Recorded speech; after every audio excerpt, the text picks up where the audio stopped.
नमस्कार। आइए सुनते हैं मालती जोशी की लिखी कहानी निर्वासित कर दी तुमने मेरी प्रीत। रात बड़े भैया का फोन आया था। रुंधे गले से उन्होंने बस इतना कहा था, सुमी सुमी दिव्या नहीं रही। बस एक वाक्य और फोन चुप हो गया था। मैं भी निर्निमेष उसे देखते हुए काठ होकर रह गई थी। दिव्या नहीं रही। दिव्या जो जीवन का, सौंदर्य का, उल्लास का, उमंग का प्रतीक थी, वे नहीं रही। ये कैसे हो सकता है? सचमुच हरदम हंसती, खिलखिलाती, ठुमकती, मचलती दिव्या को मृत्यु के साथ जोड़कर देखना बड़ा कठिन लग रहा था। पर यह मजाक तो नहीं हो सकता, ऐसा क्रूर मजाक, और वे भी बड़े भैया क्यों करेंगे? इस धक्के से उबरने में मुझे कोई आधा घंटा लग गया। जब मन थोड़ा स्वस्थ हुआ तो मैंने ही फोन लगाया। इस बार लाइन पर छाया थी। ठीक तो है, वही तो सबसे पास है, दौड़कर पहुंच गई होगी। वह भी बुरी तरह टूट गई थी। सुबकते हुए उसने जो कुछ बताया उसका सार यह था कि दिव्या ने अपनी लैब की 17वीं मंजिल से छलांग लगा दी थी। उसके प्राण पखेरु तत्क्षण उड़ गए थे। अब यह पता लगाना मुश्किल है कि ये आत्महत्या है या मात्र दुर्घटना। हत्या की संभावना को भी एकदम नकारा नहीं जा सकता। ये तीनों ही संभावनाएं मेरे गले से नीचे नहीं उतर रही थीं। उसने तो अपनी पसंद से ये कैरियर चुना था और अपनी पसंद के जीवन साथी के साथ सपनों के देश में बसने चली गई थी। शादी को अभी मात्र 3 साल ही तो हुए हैं। इतनी जल्दी कोई इतना हताश हो सकता है? और उसकी हत्या भला कोई क्यों करेगा? क्या उस जैसी निश्चल सरल लड़की से भी किसी की दुश्मनी हो सकती है? और दुर्घटना का तो सवाल ही नहीं उठता। वह तो अपने सहकर्मी से कह के गई थी कि वह फ्रेश एयर लेने ऊपर जा रही है। फ्यूनरल कब है? कहाँ है? मैंने दबी जबान से पूछ लिया। दिव्या जैसी लड़की के फ्यूनरल की कल्पना तक सिरहा देती है, पर औपचारिकता है, पूछना ही पड़ा। फ्यूनरल तो बुआ वहीं हो गया, यहाँ लाने लायक स्थिति नहीं थी। चित्रा और अंकित गए हैं, मैं तो। और वह चुप हो गई। समझ गई कि देवी जी फिर से उम्मीद से हैं। चित्रा की शादी में मिली थी, तब एक बेटी थी, दूसरी की तैयारी थी। दिव्या की शादी में देखा 2 कन्याएं हैं, तीसरे की आहट है, और अब ये चौथे की सूचना है। इस बार भी बेटी ही हुई तो? उस मनस्थिति में भी मुझे छाया पर खींच हो आई। अच्छा, मैं कल रवाना हो रही हूँ, भैया भाभी का ख्याल रखना, मैंने कहा और फ़ोन रख दिया। फिर एक फ़ोन योगेश्वरी ट्रैवल्स को किया कि कल किसी भी गाड़ी में मेरा आगरा के लिए रिजर्वेशन करवा दें। इस उम्र में अब धक्के खाते हुए जाने की हिम्मत नहीं होती। रात में ही मैंने सूटकेस जमा कर रख लिया। कल जिस भी गाड़ी में सीट होगी निकल जाऊंगी। सब समेट कर सोने गई तो 12:30 बज रहे थे, पर मेरी आंखों में नींद का नाम नहीं था। एक मन हुआ पम्मी को फ़ोन कर लूं, पर घड़ी देखकर अपने को रोक लिया। वैसे भैया ने वहाँ भी फ़ोन तो कर ही दिया होगा, वह भी मेरे आगे पीछे ही पहुँचती होगी। मुँह से चाहे जैसा उल्टा सीधा बोलती रहे, पर ऐसे समय में सब कुछ भूलकर दौड़ी चली आएगी। मुझे विश्वास है इस समय हम दोनों का वहाँ होना बेहद ज़रूरी है। भाभी रो रो कर बेहाल हुई जा रही होगी। भैया को सांत्वना देने वाला कोई नहीं होगा। अम्मा के बाद उस घर से संबंध थोड़े औपचारिक हो गए थे। जब तक अम्मा थी तब तक तो मैं हर छुट्टी में घर पहुंच जाती थी, इसलिए लड़कियां भी मुझसे हिली हुई थी। खासकर दिव्या के लिए तो मैं फ्रेंड, फिलोसोफर एंड गाइड थी। पर अम्मा के बाद सब कुछ बदल गया। अम्मा की 13वीं पर ही मैंने भाभी को किसी से कहते सुना था, अरे एक सांस मर गई तो क्या हुआ, दूसरी तो अभी बैठी है। वे तो बेचारी खटिया से लगी थी, पर यह तो खासम खास है, अभी पता नहीं कितने दिनों तक और राज करेगी। अपने स्नेह की ऐसी अवमानना देखकर मन खट्टा हो गया था। तब से मैंने घर जाना छोड़ दिया था। या तो पम्मी के यहाँ कुछ दिन चली जाती या फिर किसी यात्रा कंपनी के साथ भारत भ्रमण कर आती। भैया के यहाँ तो बस लड़कियों की शादी या सगाई में ही जाना होता था। इसीलिए दिव्या की भी जो आखिरी छवि मेरे मन में अंकित थी वह नववधू की ही थी। शादी के तुरंत बाद वह तो अमेरिका चली गई थी। उसके बाद शायद एक आध बार ही आई हो। रात भर दिव्या का चेहरा मेरी आंखों के सामने घूमता रहा। उसके कई रूप याद आते रहे। यूं तो तीसरी बेटी के जन्म पर घरों में मातम छा जाता है, पर जब नर्स ने वह जापानी गुड़िया हाथों में थमाई थी तो क्षण भर को अम्मा भी अपनी हताशा भूल गई थी। वह लड़की घर भर की आंखों का तारा थी, खिलौना थी। घर और बाहर उसने इतना प्यार बटोरा था कि उस पूंजी के सहारे वह 7 जन्म जी लेती। इसीलिए तो उसकी आत्महत्या की बात गले नहीं उतर रही थी। किसी तरह ठेल ठाल कर मैंने अपने को ट्रेन में चढ़ाया था। अम्मा के बाद से घर जाने का उत्साह ही खत्म हो गया था। फिर भी शादी ब्याह में जाते समय उत्साह ना सही, एक उत्सुकता तो रहती ही है। पर इस बार तो ये सफ़र पहाड़ सा लग रहा था। वक्त काटने के लिए मैंने पिछली यात्राओं को याद करना शुरू किया। सबसे पहले छाया की शादी हो आई। मैं और पम्मी करीब करीब साथ ही पहुंचे थे। शादी में अभी 4-5 दिन बाकी थे, पर घर अभी से गोदाम बन गया था। पीछे वाला बरामदा तो बोरियों से अटा पड़ा था। कमरों में बिखरा हुआ सामान भी अपने लिए मुनासिब जगह तलाश रहा था। हमें लगा कि इस महासागर में अगर हमारी अटैचियाँ खो गई तो ढूंढे नहीं मिलेगी। नहा धोकर हम लोग सुस्ता ही रहे थे कि एक तोंदियल सा शख्स दाखिल हुआ। आंटी, आपकी लिस्ट के अनुसार सारा सामान भिजवा दिया था, मिला लिया था। बाकी सामान तो आ गया, पर शायद बासमती का कट्टा नहीं पहुंचा। क्या आप पंगत में बासमती परोसेंगी आंटी जी? गोल्डन सेला चलने दीजिए, आजकल सब जगह रिसेप्शन में वही चलता है। मुकुंद, पंगत में जो तुम्हारा जी चाहे बनवाना, मैं तो घर के लिए मंगवा रही थी। अब साल भर 30 त्योहार चलते रहेंगे। दामाद का समधियों का आना जाना लगा ही रहेगा।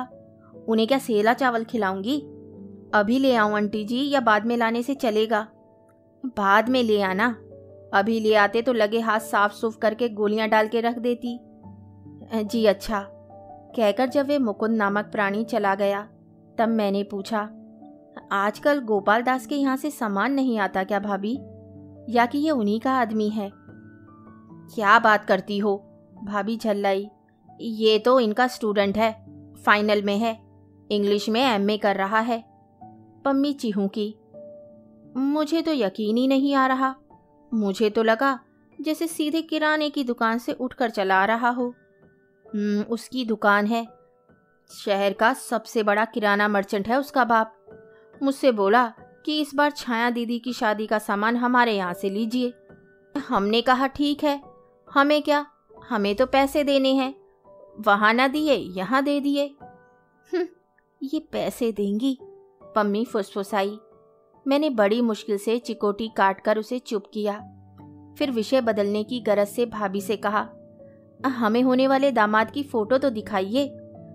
हमने सुना है कि वे भी बड़े भैया के स्टूडेंट थे। हाँ हाँ, पिछले साल ही तो फाइनल किया है, गोल्ड मेडल मिला था। अच्छा, अब पीएचडी कर रहे हैं, मुरादाबाद में लेक्चरर हैं। भाभी फोटो लेने भीतर चली गई तो पम्मी ने कहा, कन्यादान के लिए गोल्ड मेडल की वर दक्षिणा, सौदा कोई बुरा नहीं रहा, क्यों दीदी? थोड़ी देर चुप नहीं रह सकती? चुप कैसे रहूं दीदी? मुझे तो ये चिंता खाई जा रही है कि इस साल अगर इस मोटूमल की पोजीशन आ गई तो बेचारी चित्रा की जिंदगी तबाह हो जाएगी। पम्मी की बात पर हंसी भी आई और गुस्सा भी। अच्छा हुआ भाभी फोटो लेकर प्रकट हो गई, बात वहीं दब गई। हम लोग फोटो का मुआयना कर रहे थे कि एक सुदर्शन सा नवयुवक एक मिस्त्री टाइप व्यक्ति के साथ मंच पर अवतरित हुआ। आंटी जी, आप इलेक्ट्रिशियन के लिए कह रही थी, ले आया हूँ। क्या क्या काम करवाना है बता दीजिए। सामान ले आए? कैसा सामान आंटी जी? एक तो बिजली की झालरें चाहिए, पूरे कंपाउंड में मकान में लगेंगी। 2 ठो बड़े पंखे चाहिए, एक बरामदे में लगेगा और एक छत पर। 2 ठो पंखे और 2 कूलर जनवासे में भी लगेंगे। हाँ, वहाँ एक रंगीन टीवी भी चाहिए। दूसरे दिन इतवार है, वे लोग महाभारत देखेंगे। और देखो, एक बड़ा सा फ्रिज 2 दिन पहले से ही यहाँ आ जाए। हलवाई ने कहा है कि बंगाली मिठाई फ्रिज में ही रखी जाएगी। वह लड़का मुंह बाए भाभी की फरमाइशें सुनता रहा, फिर धीरे से बोला, ये सब सामान कहाँ से आएगा आंटी जी? अब यह भी मैं बताऊंगी, अजीब आदमी हो, हाथ हिलाते चले आए। सामान नहीं होगा तो इस बिजली वाले को मैं क्या अचार डालूंगी? लड़का अपना सा मुंह लेकर बाहर चला गया, साथ में वह मिस्त्री भी। पम्मी एकदम पूछ बैठी, भाभी क्या यह भी स्टूडेंट है? हाँ हाँ, क्यों? तो इस साल इसे भी गोल्ड मेडल दिलवा दीजिए। क्यों? उस समय पता नहीं कहाँ से चित्रा कमरे में टपक पड़ी। पम्मी की उससे कभी नहीं बनी। इस बार भी पम्मी को अपमानित करते हुए कसेले स्वर में बोली, उसे तुम्हारी सिफारिश की जरूरत नहीं है छोटी बुआ, आलोक हमेशा से टॉपर रहा है। चित्रा शायद सेफ की चाबी लेने आई थी, लेकर चली गई, पर वातावरण को बड़ा असहज बना गई। मैंने वातावरण को थोड़ा हल्का बनाने की कोशिश करते हुए कहा, दरअसल भाभी, लड़का इतना सुंदर है कि हमें लगा चित्रा के साथ उसकी जोड़ी खूब जमेगी। अरे सुंदर है तो क्या, सिर पर बैठा लें, भाभी ने हिकारत से कहा, ना जात का ना बिरादरी का। वैसे भी चित्रा के लिए तो हम कोई डॉक्टर या इंजीनियर ही ढूंढेंगे। अब वो तो छाया का रंग थोड़ा दबा हुआ था, तो हमने सोचा कि चलो प्रोफेसर ही सही। हाँ, सो तो है, प्रोफेसर को तो कैसी भी बीवी चल जाती है। पम्मी किसी तरह बाज नहीं आ रही थी। मैंने उसे जबरदस्ती उठाते हुए कहा, चल थोड़ा लॉन में घूम लेते हैं, बैठे बैठे पांव अकड़ गए हैं, अब तो धूप भी कम हो गई है। बाहर आते ही मैंने उसे आड़े हाथों लिया। तुम्हारी जबान पर क्या कांटे उगाए हैं जो एक बात भी सीधी नहीं निकलती? कुछ भी कहने से पहले कम से कम मेरा तो ख्याल किया करो। तुम्हारे पास तो अपना घर परिवार है, पर मुझे तो रिटायर होकर यहीं इन्हीं लोगों के पास आना है। कोई जरूरी है? मेरे यहाँ भी तो आ सकती हो। बहुत संकोच हो रहा हो तो अपनी सारी जमा पूंजी मेरे छोटे के नाम कर देना, मैं बिल्कुल मना नहीं करूंगी। मैं कोई माकूल सा जवाब सोच ही रही थी कि उसने कहा, दीदी उधर फाटक पर देखो। मैंने देखा, आलोक नामक वह शख्स अपने स्कूटर पर अब भी बैठा हुआ सड़क ताक रहा था। कमाल है, इतनी लताड़ खाने के बाद भी जनाब अब भी जमे हुए हैं। गोल्ड मेडल का सवाल है दीदी, शायद मिस्त्री को भेजकर सामान मंगवाया होगा। पर इस बार पम्मी का अंदाजा गलत साबित हो गया था। बाद में पता चला था कि बिजली का काम भी मोटूमल ने ही अंजाम दिया था, इस फिक्रे के साथ कि यह काम क्या उस घोचू के वश का है। उस समय आलोक को मिस्त्री का नहीं, किसी और का ही इंतजार था। एकाएक वह सतर्क होकर खड़ा हो गया। एक साइकिल सड़क से सरपट आती हुई सर से फाटक के भीतर दाखिल हुई, और उसके साथ साथ आलोक भी। वह दिव्या थी, स्कूल से लौटी थी। आते ही दोनों में तकरार शुरू हो गई। यह वक्त है तुम्हारे घर लौटने का? घड़ी देखी है? ओफो, नाराज क्यों होते हो? एक्स्ट्रा क्लास थी आज फिजिक्स की। फेंको मत, जुलाई में कहीं एक्स्ट्रा क्लास क्या लगती है? लगती है बाबा, हमारे यहाँ 10th और 12th के लिए वीक में 2 बार लगती है, उसने रुआसी आवाज में कहा। और आप अभी जाना मत, मैं अभी तैयार होकर आई। कहाँ जाना है? मार्केट। और कहाँ? चूड़ियाँ लेनी है, मेकअप का सामान खरीदना है, टेलर के यहाँ से लहंगा उठाना है, तो जाओ जल्दी करो। जैसे ही वह मुड़ी, उसने हम लोगों को देखा। अरे आप लोग कब आई? आलोक दा, ये दोनों मेरी बुआ हैं, ये सुमी बुआ और ये पम्मी बुआ। उसने शालीनता से हाथ जोड़ लिए। दिव्या ने हमारे पांवों को हल्का सा स्पर्श किया और भीतर भाग गई। जाते हुए फिर एक बार आलोक को रुकने के लिए जता गई। ऐसा शायद पहली बार हुआ था कि उसने मेरा इतना औपचारिक अभिवादन किया हो, नहीं तो वो तो बस लिपट जाती थी, झूम जाती थी, मचल जाती थी कि अभी सूटकेस खोलकर दिखाइए कि हमारे लिए क्या लाई हैं। थोड़ा बुरा तो लगा, पर मैंने मन को समझा लिया कि दिव्या अब बड़ी हो गई है, बच्ची नहीं रही, और सचमुच जब वह तैयार होकर बाहर आई तो मानना पड़ा कि वह बड़ी हो गई है। स्कूल यूनिफॉर्म में गुड़िया सी दिखती दिव्या सलवार सूट में एकदम आकर्षक युवती लग रही थी। वह बाहर आई तो भाभी भी साथ थी। दोनों में खूब चकचक हो रही थी। मुझे देखते ही दिव्या बोली, अच्छा बुआ, फंक्शन में एक आध दिन लिपस्टिक लगाने में कोई हर्ज है? मैं भाभी का मूड देखकर जवाब सोच रही थी कि भाभी बोल ही बैठी, अरे जब एक आध बार ही लगानी है तो अलग से खरीदने की क्या जरूरत है? अजब तमाशा है, तीनों का सामान अलग आएगा। बड़ी तो खैर दुल्हन है, पर ये दोनों तो साझे में काम चला सकती हैं कि नहीं? एक हमारा जमाना था, घर में एक पाउडर का डिब्बा आता था, घर भर लगाता था। हमारा आपका जमाना बहुत पीछे छूट गया भाभी। हमारे यहाँ तो वह एकलौता पाउडर का डिब्बा भी बाबूजी से छुपा कर लाना पड़ता था, नहीं तो घर में महाभारत मच जाता। तब तक आलोक और दिव्या फाटक तक पहुंच चुके थे। आलोक ने स्कूटर स्टार्ट किया और दिव्या उछलकर पीछे बैठ गई। उनके आंखों से ओझल होते ही पम्मी ने एक विशिष्ट भंगिमा से मेरी ओर देखा। मैं कुछ समझ पाती, इससे पहले ही भाभी ने उसका मतलब भाप लिया। तमक कर बोली, पम्मी जी ज्यादा चतुराई न झाड़ो। सुमी कुछ समझे ना समझे, हम तुम्हारे इशारे खूब समझते हैं।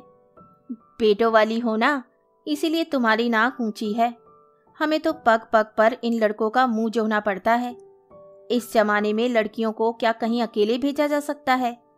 फिर तुम्हारे भैया तो हमेशा कहते रहते हैं कि तुम एक बेटे के लिए रोती रहती हो। तुम्हारे तो इतने बेटे हैं, इन्हें ही अपना समझो। कहते कहते उनका गला भर आया था। अनजाने ही पम्मी ने उनकी दुखती रक्त छू दी थी। बड़ी मुश्किल से उन्हें शांत किया जा सका। इसके बाद मैंने पम्मी से कसम ले ली थी कि जितने दिन रहेगी शराफत से रहेगी। एक बार भी बदतमीजी की तो मैं उसी दम भोपाल लौट जाऊंगी। इसके बाद पम्मी ने तो शराफत ओढ़ ली, पर मेरी ही नजरें चोर बन गई। जब भी वे दोनों साथ होते, मैं अनचाहे उनकी ही गतिविधियां नोट करती रहती। उस घर में आलोक की कोई हैसियत हो ना हो, दिव्या के लिए उसका शब्द आदेश था। हर काम में, हर बात में आलोक का सहयोग और सहमति आवश्यक थी। अल्पना के लिए आलोक का सर्टिफिकेट चाहिए, नहीं तो वे उसे मिटाकर दोबारा बनाएगी। मेहंदी का डिजाइन वे पसंद करेंगे। दिव्या के चेहरे पर कौन सी हेयर स्टाइल फबेगी, इसे भी वे ही तय करेंगे। कपड़ों का चुनाव तो उन्हीं को करना था। गरज यह है कि हर बात में उनकी मोहर का लगना जरूरी था। लेडीज संगीत वाले दिन की घटना याद आ रही है। उस दिन दिव्या ने खूब रंग जमाया। मुझे तो पता ही नहीं था कि वे इतना अच्छा नाच लेती है। उस दिन बहुत सुंदर भी लग रही थी। किसी ने कहा, दिव्या तुम्हारा चुन्नी बेस मोरपंखी है ना? शादी वाले दिन लम्हे वाला डांस, बागों में मोर नाचे, मजा आएगा। नहीं, एक गरज सी सुनाई दी। हम सब चौंक पड़े। तब तक हमें आलोक की उपस्थिति का एहसास ही नहीं था। हमें पता ही नहीं था कि बरामदे में बैठा वही कैसेट चला रहा था। शादी में कोई नहीं नाचेगा, उसने सख्त लहजे में कहा। क्यों? दिव्या ने इतराकर पूछा। ये कोई फिल्मों का सेट है कि घर की लड़कियां नाचेगी? पता है, ठेठ गांव की बारात है और गांव में नाचने वाली लड़कियों को अच्छी नजर से नहीं देखा जाता। पर मेरे इतने महंगे सूट का क्या होगा? अपनी शादी पर पहन लेना, पर इस शादी में नाच वाच नहीं होगा, कह दिया ना। और सचमुच नाच नहीं हुआ और ना ही दिव्या ने वह सूट पहना। पर उसने जो भी पहना था उसमें भी वे गजब ढा रही थी। देखने वालों की आंखें उस पर अटक जाती थी। आलोक को यह भी सहन नहीं हुआ। डपट कर बोला, तुम्हें दौड़ दौड़ कर कोल्ड ड्रिंक सर्व करने की क्या जरूरत है? यह इतने सारे वेटर यहाँ किस लिए हैं? फिर मुझसे बोला, बुआ जी इसमें तो जरा भी अकल नहीं है, जरा आप ही से समझाइए। और इन उजड़ू गवारों को तो देखिए, कैसे आंख फाड़ फाड़ कर घूर रहे हैं, जैसे लड़की पहली बार देख रहे हों। मेरा वश चले तो किसी को उनके सामने ही ना पड़ने दूं। और सचमुच उसने ऐसा ही किया। दिव्या को बुरा तो लगा होगा, पर वे आलोक की अवज्ञा नहीं कर सकी। ये उम्र ही ऐसी होती है, हम जिसे चाहते हैं उसकी हर बात सिर माथे लेते हैं। दिव्या उम्र के उसी मोड़ पर थी। आलोक उससे 4-5 साल बड़ा था, इसी नाते उसे हिदायतें भी दे रहा था, उसकी हिफाजत भी कर रहा था। मैं परेशान हो उठी थी।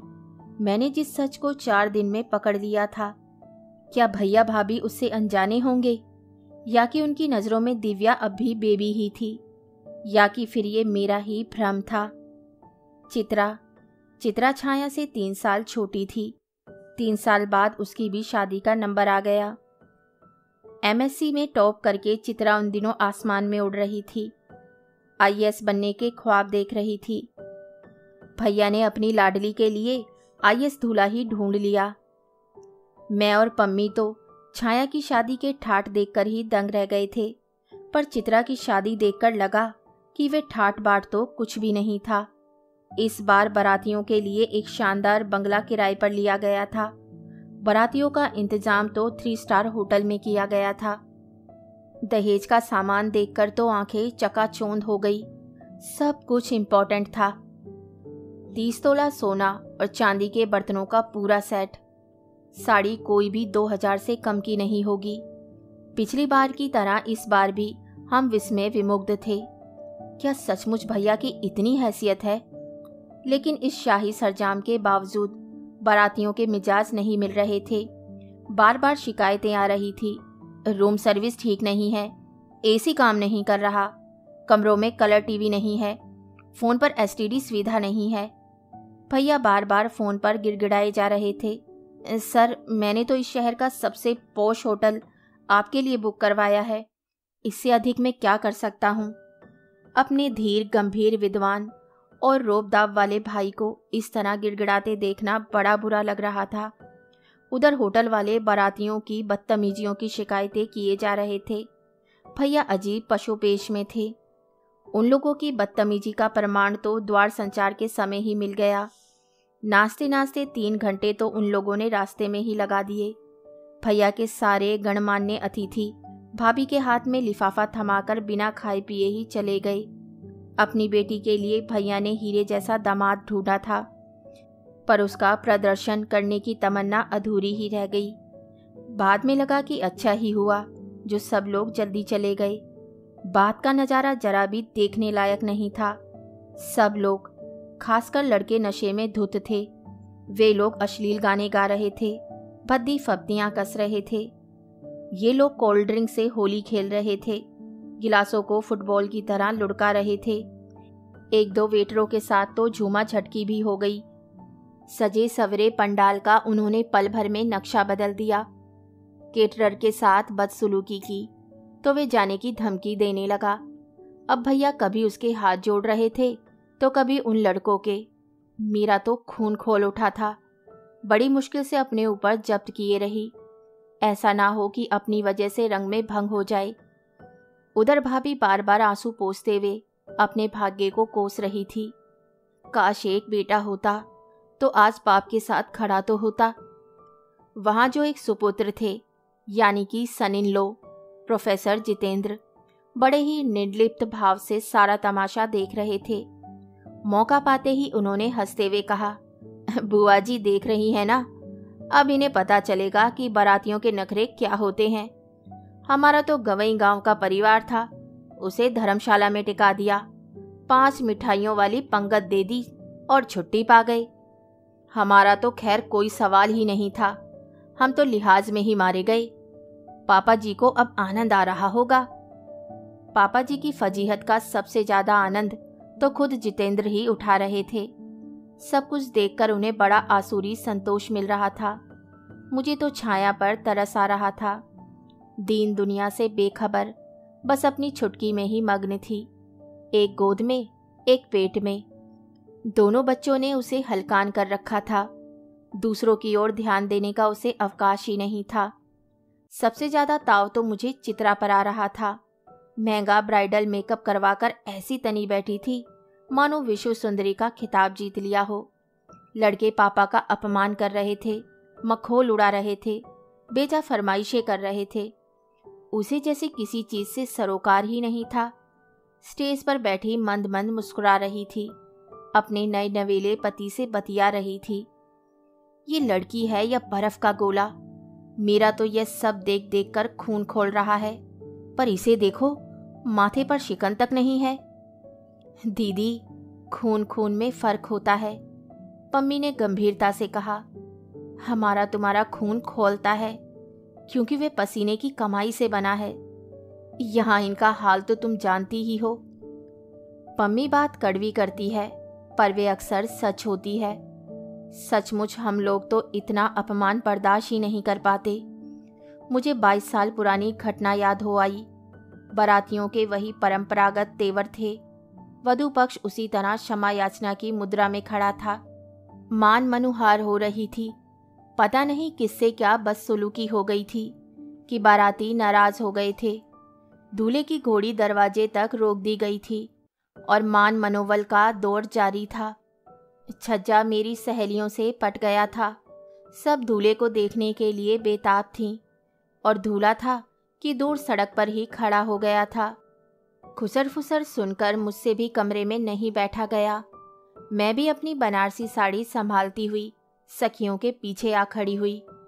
ऊपर से देखा, बाबूजी, भैया, चाचा जी सबके सब हाथ जोड़कर प्रार्थना किए जा रहे हैं और सामने वाले तनी हुई मुद्रा में खड़े हैं। मेरा तो खून जैसे उबलने लगा, कनपटियां फड़कने लगी। तभी सुना कोई सिरफिरा बिगड़ेल नौजवान बाबूजी से कह रहा है, ए मास्टर, अपनी औकात में रहो, ज़्यादा लप्पन छप्पन की ज़रूरत नहीं है। यह सुनना था कि मुझे तो जैसे आग लग गई। मैं दनादन सीढ़ियाँ फलांगती नीचे उतर आई। बीच मंडप में आकर मैंने ऐलान कर दिया, बाबूजी, इन लोगों को विदा कर दीजिए, ये शादी नहीं हो सकती। सब लोग एकदम सन रह गए। अम्मा तो बेहोश ही हो गईं। अब भैया, भाभी, चाचा सब मुझे समझाने में जुट गए। बाबूजी ने भी कहा, बेटा, ये कोई अनोखी बात नहीं है, ऐसा तो होता ही रहता है। हिंदुस्तान में हर बाराती अपने को राजा समझता है और बेटी का बाप दुनिया के सबसे निरीह और असहाय प्राणी। उसे इन जिल्लतों से गुजरना ही पड़ता है। पर तू इतनी सी बात के लिए अपनी जिंदगी तबाह न कर। नहीं बाबूजी, ये मेरे लिए इतनी सी बात नहीं है। ऐसे संस्कारहीन परिवार में मेरा गुजारा नहीं हो सकता। इससे तो मैं कुंवारी ही भली हूँ। लिहाजा बारात लौटा दी गई। हिंदुस्तान में जिस लड़की के घर से बारात लौट जाती है उसकी शादी फिर आसानी से नहीं हो पाती। मेरी भी नहीं हो पाई। बाबूजी को जिंदगी भर इसका मलाल रहा। भैया भाभी को तो अच्छा बहाना मिल गया। उन्होंने तो ये कहकर पल्ला झाड़ लिया कि अब हम पम्मी की शादी का भी जोखिम नहीं लेंगे, बेकार में जग हंसाई होती है। पम्मी ने भी किसी को जहमत नहीं दी, किसी से एहसान नहीं लिया। उसने खुद अपना पति चुन लिया और मंदिर में फेरे ले लिए। घर वालों को बाद में सूचना भेज दी। उसे गर्व है कि उसके लिए ना किसी ने जूते चटकाए, ना किसी के पैर सूजे। पिछली पीढ़ी की लड़कियां थी हम, फिर भी इतना साहस कर सकी। और ये तथाकथित आधुनिकाएं, एक केवल दिव्या ही थी जो छाया की तरह पापा के साथ लगी हुई थी। उसे देखकर लड़के और बहक रहे थे, पर वे अपना संयम बनाए हुए थी। उत्तेजना से कई बार उसका चेहरा लाल हो जाता, माथे की नसें तन जाती, पर उसने अपनी गरिमा बनाए रखी, जिससे अभद्रता अपने आप लज्जित होती रही। उसे चिंता थी तो पापा के बीपी की, इसलिए वे उन्हें यथासंभव तनाव मुक्त रखने का प्रयास कर रही थी। सच इन 2-3 सालों में ही वह कितनी परिपक्व हो गई थी। मुझे अनायास आलोक की याद हो आई। वह होता तो क्या दिव्या को इन भेड़ियों के बीच जाने देता? अगर वह होता तो जितेंद्र की तरह खड़े खड़े तमाशा नहीं देखता, एक ढाल की तरह, अंगरक्षक की तरह दिव्या के साथ होता। और उसका साथ होना ही लोगों पर रोब डालने के लिए काफ़ी था। बिना किसी बड़ी दुर्घटना के जब खाना पीना समाप्त हो गया तो सबने चैन की सांस ली। थोड़ी सी फुर्सत मिली तो मैंने दिव्या से पूछा, तुम्हारे आलोकदा नजर नहीं आ रहे? वे तो कब के पास होकर चले गए। उन्हें निमंत्रण नहीं दिया? पापा के इतने सारे स्टूडेंट हैं, किस किस को निमंत्रण देंगे? फिर आलोकदा का तो पता भी हमारे पास नहीं है। उन्होंने कभी संपर्क करने की कोशिश ही नहीं की। मैंने पैनी नज़रों से उसकी ओर आंखों में झांक कर देखा। चेहरा पढ़ने की कोशिश की, पर मुझे वहाँ कुछ नहीं मिला। क्या बचपन के साथ बचपन का प्यार भी हवा हो गया, या कि वहाँ ऐसा कुछ था ही नहीं। दिव्या जब किसी काम से उठकर चली गई तो छाया ने अपनी छुटकी को थपकते हुए कहा, एक बात बताऊं बुआ, किसी से कहोगी तो नहीं? पम्मी बुआ से तो बिल्कुल भी नहीं। नहीं कहूँगी, किसी से भी नहीं कहूँगी। बताओ बताओ क्या बात है? अगर चाहते तो आलोक को भी बुला सकते थे, पते की कोई समस्या नहीं थी। यहीं का तो है वह, कोई भी घर से पता ले आता, पर जानबूझकर नहीं बुलाया। जानबूझकर क्यों? आपको पता है उसने क्या किया? क्या किया? अरे ये लड़के होते ही ऐसे हैं, उंगली दो तो पौंचा पकड़ ही लेते हैं। मतलब? अरे बड़ा भाई जानकर दिव्या थोड़ा हंस बोल लेती थी। जनाब पता नहीं क्या समझ बैठे, जाते हुए पापा से दिव्या का हाथ ही मांग बैठे। फिर क्या? मम्मी ने ऐसा फटकारा कि बच्चू जिंदगी भर याद रखेंगे। दिव्या ने क्या कहा? वह क्या कहेगी, उसे तो हमने भनक तक नहीं लगने दी। बेचारी गले गले तक पीएमटी की पढ़ाई में डूबी हुई थी। उसे डिस्टर्ब करने की तो कोई तुक ही नहीं थी, उसका करियर चौपट हो जाता बुआ। अच्छा ही हुआ कि मैंने उसे यह नहीं बताया कि आलोक का नया पता मुझे मालूम है। अभी साल भर पहले की ही तो बात है। केमिस्ट्री का प्रैक्टिकल लेने मैं एक कस्बे में गई थी। आजकल हर कहीं कॉलेज खुल गए हैं। छोटा सा कस्बा था, कॉलेज की छोटी सी इमारत थी। पता चला यहाँ तीनों फैकल्टी है। लॉ क्लासेस रात में लगती है। जैसे ही भीतर प्रविष्ट हुई, एक गोरे चिट्टे युवक ने आकर प्रणाम किया। बुआ जी पहचाना? क्षण भर सोचकर मैंने कहा, आलोक हो ना? चलिए पहचान तो लिया। तुम यहाँ क्या कर रहे हो? जी हिस्ट्री में एमए कर रहा हूँ। हिस्ट्री में? क्यों? जी अंग्रेजी में तो गोल्ड मेडल नहीं मिला, सोचा हिस्ट्री में ट्राई कर लेते हैं। वैसे आईएएस की तैयारी कर रहा हूँ।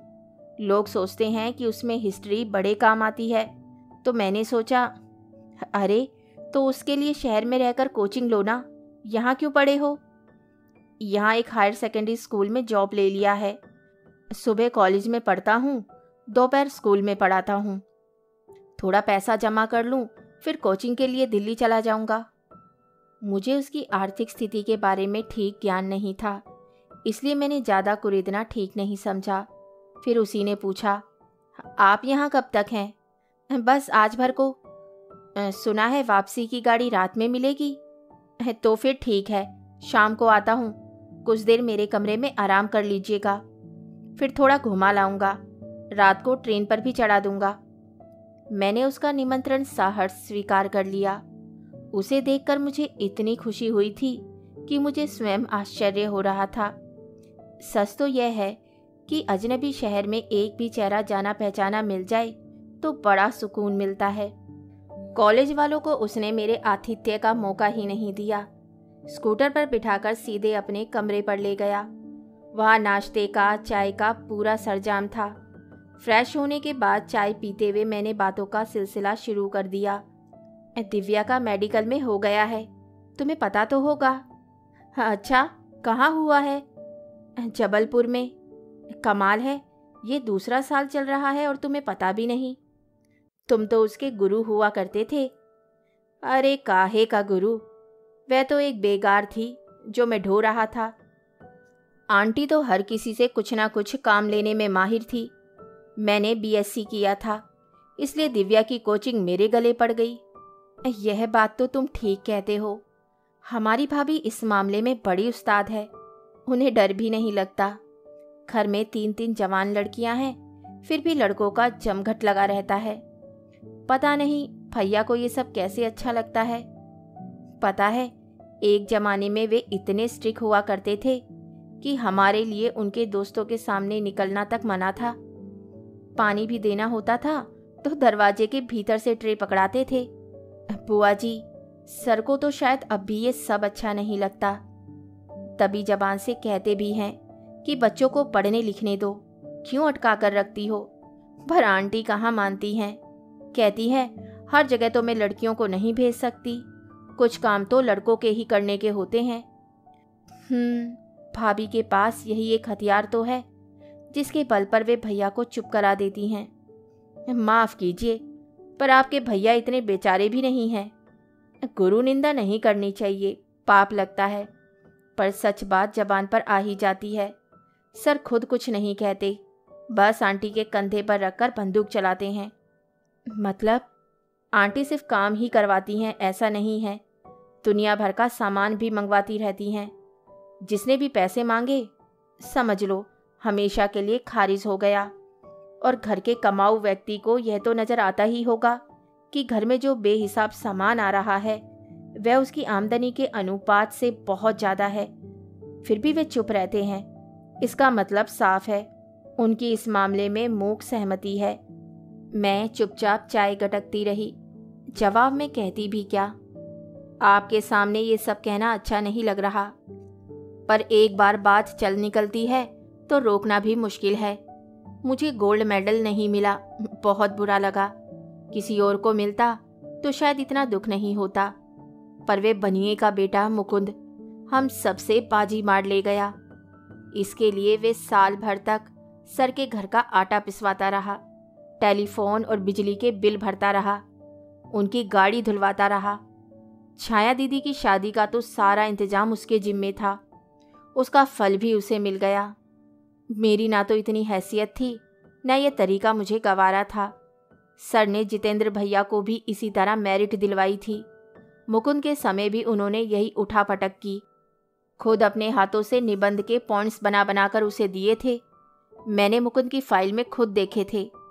एक यही पेपर तो था जिसमें मैं मात खा गया। लोग कहते हैं आजकल के लड़कों को गुरुओं पर श्रद्धा नहीं रही। आप ही बताइए, ऐसे में श्रद्धा टिक सकती है? लड़का वाकई बहुत हताश, बहुत उदास हो गया था। मैंने उसकी पीठ थपथपाकर कहा, तुम तो बहुत जहीन लड़के हो आलोक। हर कहीं तो ये मुकुंद तुम्हारा रास्ता नहीं रोक सकता। देखना, एक दिन तुम उससे बहुत आगे निकल जाओगे, वह तुम्हारी छाया भी नहीं छू पाएगा। वह फीकी सी हंसी हंस दिया था। अब लगता है वे लड़का कितना शालीन, कितना सुसंस्कृत है। उसने सिर्फ अपने गोल्ड मेडल की बात की थी। दिव्या का दर्द वह साफ छिपा गया था। दिव्या की शादी का निमंत्रण बिना किसी पूर्व सूचना के फोन पर ही मिला था। वहां पहुंचकर देखा, निमंत्रण जितना अनौपचारिक था, शादी का कार्यक्रम भी उसके अनुरूप ही था।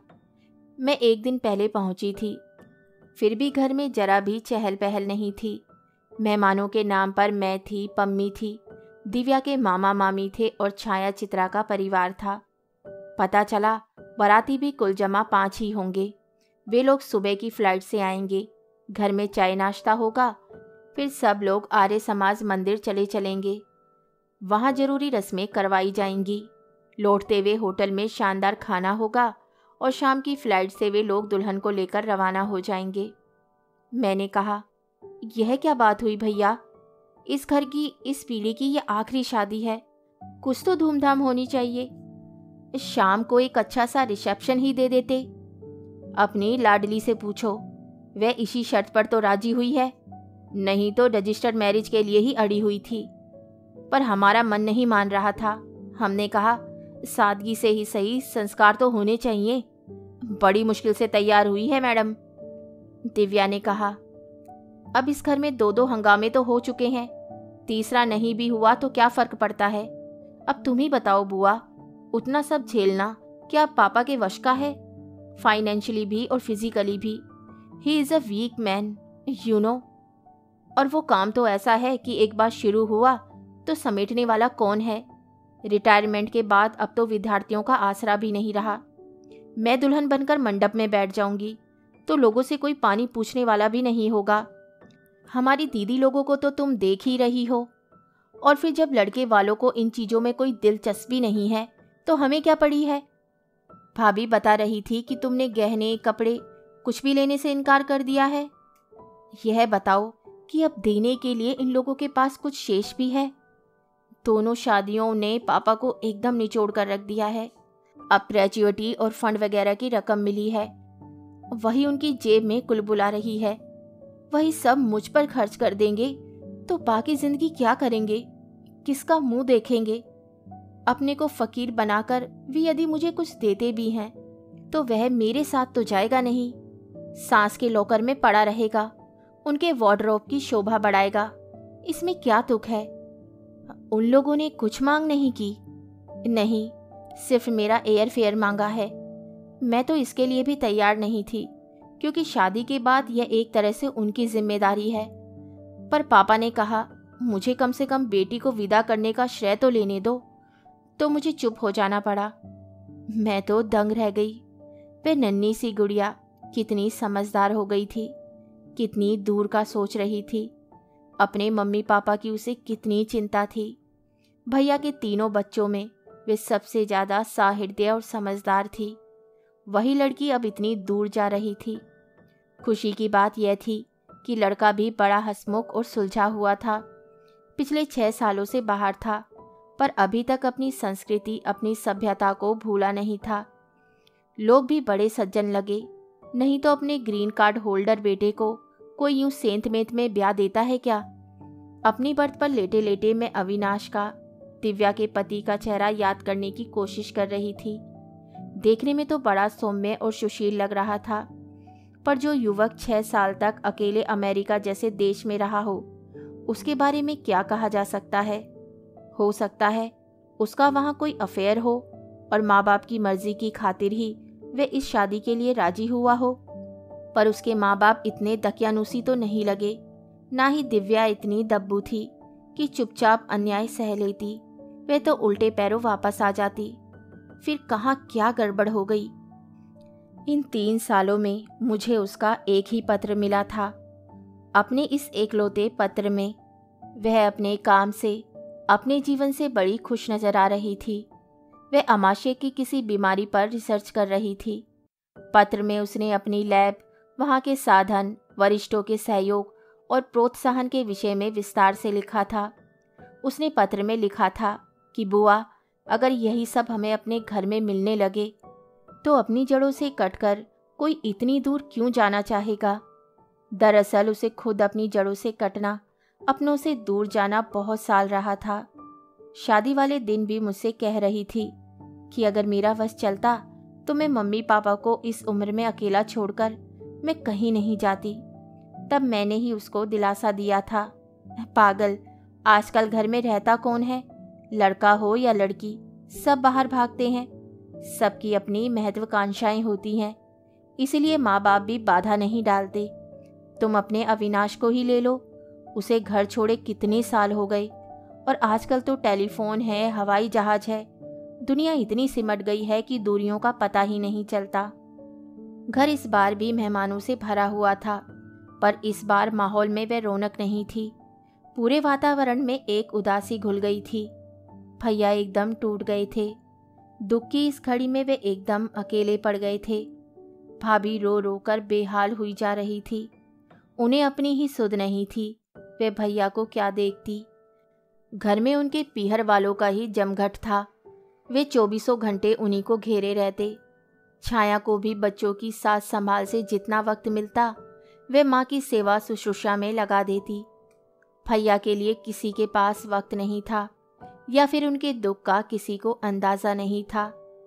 मेरे वहाँ पहुँचने से भैया को बहुत राहत मिली। पम्मी भी आ जाती तो बहुत अच्छा होता, पर उसका अभी अभी अपेंडिक्स का ऑपरेशन हुआ था। वह इतना लंबा सफ़र करने की स्थिति में नहीं थी। मातमपुरसी वालों का तांता लगा हुआ था, उनके पास भैया को ही बैठना पड़ता। छाया को छोड़कर जितेंद्र भी अपनी नौकरी पर लौट गए थे। मैं पहुंच गई तो लोगों से मिलने का भार मैंने अपने ऊपर ले लिया। लोगों को सहानुभूति कम और उत्सुकता ज़्यादा थी। क्या हुआ, कैसे हुआ, क्यों हुआ, वे लोग प्रश्नों की झड़ी लगा देते। दुख तो यह था कि इनमें से एक भी प्रश्न का उत्तर हमारे पास नहीं था। हम लोग खुद चित्रा और अंकित की प्रतीक्षा कर रहे थे। उन लोगों ने वहाँ से बस एक बार फ़ोन किया था, सिर्फ अपने साकुशल पहुँचने की सूचना दी थी और कहा था बाकी बातें घर आकर होंगी। मतलब यह है कि हमारे लिए वे दुख की घड़ियाँ भी निरापद नहीं थी। मन में तरह तरह की शंकाओं का ज्वार उठता रहता था। रोज की डाक में करीब 5-6 पत्र आ जाते। उनका जिम्मा भी मैंने अपने ऊपर ले लिया। सोच लिया कि एक आभार पत्र छपवाकर सब दूर भेज दूंगी। इसके लिए भैया को परेशान नहीं करूंगी। 2-3 दिन बाद मैंने भैया से धीरे से पूछा, दिव्या की ससुराल से कोई नहीं आया? वे लोग क्यों आएंगे? क्यों? अगर ये हादसा अविनाश के साथ होता तो आप जाते कि नहीं? छाया बतला रही थी कि उन लोगों ने तो अब तक एक फ़ोन भी नहीं किया।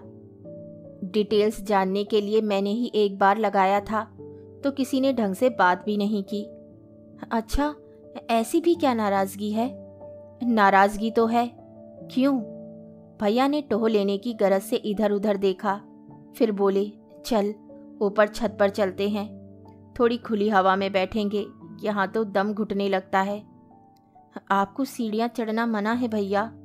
अरे कुछ नहीं होता, जब इतना बड़ा घाव झेल गया तो एक आध बार सीढ़ी चढ़ने से कुछ नहीं होगा। मैं समझ गई कि खुली हवा का तो बहाना है, भैया मुझसे कुछ कहना चाहते हैं, इसलिए फिर मैंने प्रतिवाद नहीं किया। छत पर हमेशा की तरह 2 बैठ की कुर्सियां पड़ी हुई थी। वहां बैठकर थोड़ा सुस्ताने के बाद भैया बोले, यह बात मैंने तुम्हारी भाभी को भी नहीं बताई थी, किसी को भी नहीं बताता, पर अब लग रहा है इसे मन में रखे रखे मेरी छाती फट जाएगी, इसीलिए तुमसे कह रहा हूँ, सिर्फ तुमसे। आप मेरी ओर से निश्चिंत रहिए भैया, आपकी बात कहीं नहीं जाएगी, सिर्फ मुझ तक ही रहेगी। इसका विश्वास है तभी तो। भैया कुछ देर चुप रहे, फिर बोले, एक बार उसका फोन आया था। किसका? दिव्या के ससुर का। हाँ, बोले अविनाश वापस जाना चाहता है, आकर यहाँ अपना नर्सिंग होम खोलना चाहता है। मुझे पहले से पता नहीं था, मैंने तो अपनी सारी पूंजी अभिलाष को दे दी, अब मेरे पास कुछ भी नहीं है। अभिलाष कौन? उनका बड़ा बेटा। हाँ, पति पत्नी दोनों डॉक्टर हैं, दोनों ने सरकारी नौकरी छोड़कर अपना नर्सिंग होम शुरू किया है, 3 मंजिला बिल्डिंग बना ली है। आपने क्या जवाब दिया? मैंने कहा, देखिए मुझसे जो भी बन पड़ेगा मदद करूँगा, पर मेरे पास एक मुश्त इतनी रकम कहाँ है कि नर्सिंग होम बन सके। 3 बेटियों की शादी कर चुका हूँ। तो तपाक से बोले, हमने तो आपसे कुछ नहीं लिया, ना ही शादी में एक भी पाई खर्च होने दी। तो क्या वसूलने का इरादा है? मैंने उनसे कहा कि ये उनका बड़प्पन है कि आपने इतनी सादगी से शादी की, पर मेरे पास हार्ड कैश सचमुच बहुत कम है, नाम मात्र को है। तो बोले, आपके पास इतना बड़ा मकान तो है, इसे बेच दीजिए, वैसे भी आप 2 प्राणी हैं, इतने बड़े मकान का क्या करेंगे? कहीं अच्छा सा फ्लैट ले लीजिए, मेंटेन करने में भी सुविधा रहती है। फिर आपने क्या कहा? क्या कहता, मेरा तो दिमाग सुन्न हो गया था।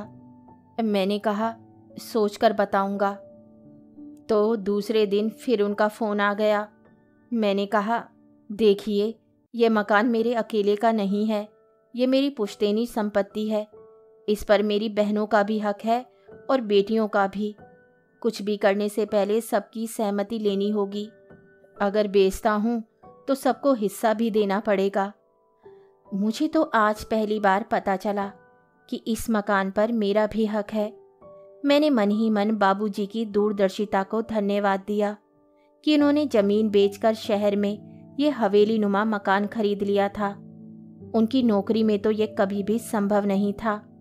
मुझे खुशी भी हुई कि भैया इस पर हमारे हक को स्वीकार कर रहे हैं। खुशी के उस आवेग में मैंने कहा, भैया औरों की बात तो मैं नहीं जानती, पर मैंने अपना हक आपको दिया।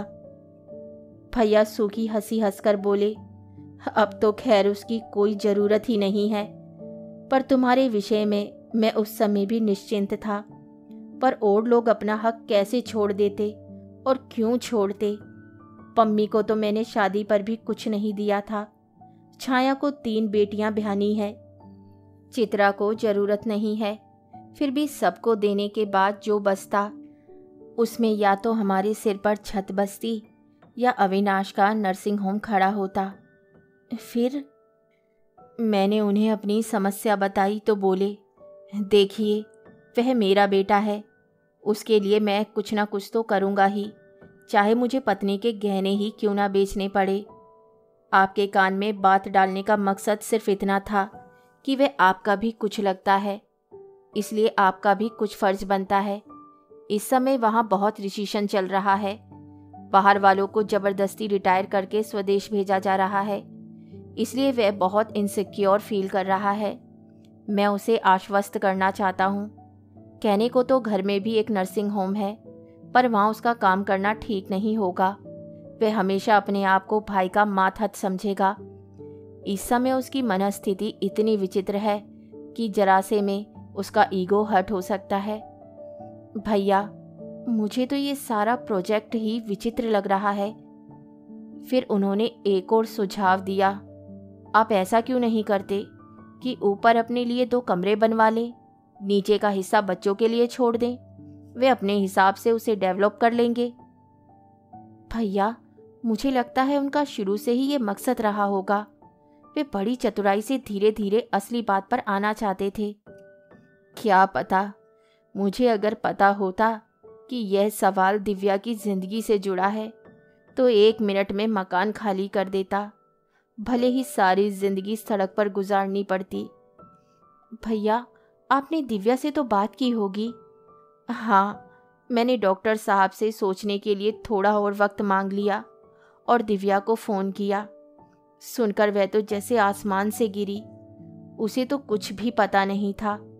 तुम्हें तो मालूम है, वह जो भी काम करती थी लग कर करती थी। उस समय भी वह अपनी रिसर्च में मशरूफ़ थी। उसकी दुनिया लैब में ही सिमट कर रह गई थी। बाहर कैसी हवा बह रही है उसे मालूम नहीं था। उसने कहा, पापा आप परेशान ना हो, मैं 2 दिन बाद फ़ोन करती हूँ। फिर किया? हाँ, पूरे 6 दिन बाद किया। बताया कि किसी गलत इंजेक्शन के कारण अविनाश के एक मरीज की मृत्यु हो गई थी। उसे सस्पेंड कर दिया गया है, उस पर डीई चल रहा है। उसे अपना लाइसेंस छिन जाने का डर है, इसीलिए वह जल्द से जल्द भारत लौटना चाहता है। इतनी बड़ी घटना हो गई और दिव्या को, उसकी पत्नी को कुछ पता नहीं था। यही तो, वैसे इसमें दिव्या का ही दोष है बहना। उसे भी थोड़ा चौकस रहना चाहिए था, पति की हर बात का ध्यान रखना चाहिए था। मेरे फ़ोन के बाद उसने अविनाश से बात की, तब भी उसने कुछ नहीं बताया। यह तो उसने बाहर से ही पता लगाया। जब उसने अविनाश से सफाई मांगी तो वे उल्टे उस पर ही बरस पड़ा कि तुम मेरी जासूसी करती हो। ये कब की बात है? यही कोई 3 महीने हुए होंगे। उसने कहा था, पापा अब आप फ़ोन मत करना, मैं ही कर लिया करूँगी। हमेशा बाहर से ही करती थी क्योंकि अविनाश पूरे समय घर में ही रहता था। फिर एक दिन समधी जी का फ़ोन आया, बहुत नाराज़ थे। बोले, यह तो हमारी आपस की बात थी, आपने बच्चों तक क्यों जाने दी?